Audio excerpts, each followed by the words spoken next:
CM साहब ने खुद भी समा मांगा एक्सटर्नल अफेयर मिनिस्ट्री से और अपील भी की है, और हमने भी समा मांगा कि हमसे कुछ मीटिंग का या मुलाकात का समा दीजिए, ताकि जो हमारे लोगों के ग्रीवियंसेस है, क्योंकि टाइम इज़ वेरी क्रूशल, तो बड़ा सेंसिटिव समा चल रहा है। तो मोस्टली जो मैसेजेस या कॉल जो लोग हमें टच कर रहे हैं, they are mostly tourist. As we know कि अभी अक्टूबर नवंबर से लेके मार्च अप्रैल तक जो भी टूरिज्म का समा होता है मिडल ईस्ट में, तो काफ़ी जो दिक्कतें आ रही हैं, वो अबाउट 80% 90% जो हमें सरकार के साथ कॉन्टैक्ट कर रहे हैं वो टूरिस्ट ही कर रहे हैं, because they are short of resources. वो उतना ही रिसोर्स लेके जाते हैं, उतना ही उनके पास पैसा होता है, उतना ही होटल बुकिंग होता है, उतना ही वो उनका वीज़े का टाइम होता है। तो सबसे ज़्यादा प्रॉब्लम वो उन्हीं को फेस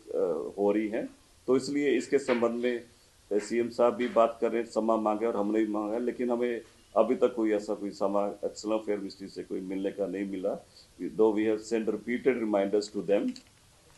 तो इसके संबंध में आज हमने इधर हम पहुंचे, दिल्ली आए थे इसलिए कि they can give us some time, but still now our department and our government has, उनको समय नहीं मिला मीटिंग का किसी भी ऑफिशियल जब मिनिस्ट्री की तरफ से रिलेटेड विद सिविल एविएशन और विद एक्सटर्नल अफेयर मिनिस्ट्री। तो चलो हमने कहा कि चलो बेसिक समा ना दिया जाए हमें, लेकिन जो हमारे कंसर्न्स हैं उनको जरूर एड्रेस किया जाए। और मैं बताना चाहता हूं कि जैसे कि अभी तक कोई रेस्क्यू फ्लाइट अभी नहीं शुरू की गई है from the union government, from the central government. जो भी फ्लाइट्स चल रही हैं दे आर लाइक उनकी कंट्री की एयरलाइंस की चल रही है, जैसे ओमान एयरलाइन चल रही है। अबू धाबी से भी कुछ फ्लाइट शुरू हुई हैं दिल्ली में कल से, और आज भी कुछ फ्लाइट्स उतरी हैं एयरपोर्ट पे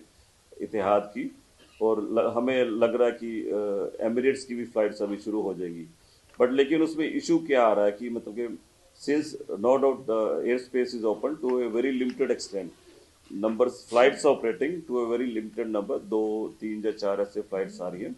बट जो मेन इशू आ रहा है, मैं वही बात करूंगा, दोहराऊंगा कि बिकॉज लिमिटेड रिसोर्स की वजह से जो हमारे टूरिस्ट है, दे वांट टू कम, वापस आना चाहते हैं, पंजाब आना चाहते हैं, इंडिया आना चाहते हैं, उनके पास वो पैसा नहीं है। जो एयर फेयर इतना हो चुका है, बढ़ गया about almost you can say 5 times plus, 5 गुना से भी ज़्यादा एयर फेयर हो गया है। तो हम निवेदन करेंगे, हमने सिविल एविएशन को भी लेटर लिखा कि हमनी तरफ से उनको कम्युनिकेशन दिया कि एटलीस्ट एक तो सबसे पहले कोई रेस्क्यू फ्लाइट शुरू की जाए सरकार की तरफ से, ताकि वो उनको वापस जल्द से जल्द बुलाया जाए। अगर वो उसमें कुछ देरी हो रही है तो मैं कहूँगा एक तो पहली बात तो देरी होनी नहीं चाहिए, क्योंकि ये समय ऐसा जितना समय और बीता जाएगा उतनी मुश्किलें और बढ़ती जाएगी। अगर उसमें देरी हो रही है, जो कैपिंग मैं कहूँगा कि जो फ्लाइट्स की फेयर की है उस पर जरूर नज़र रखी जाए, उसके ऊपर जरूर कुछ ना कुछ मैसेज एयरलाइंस को कन्वे किया जाए कि ओवर चार्ज जो चल रहा है, जो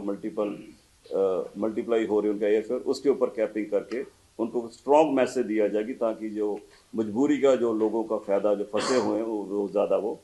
ना उसको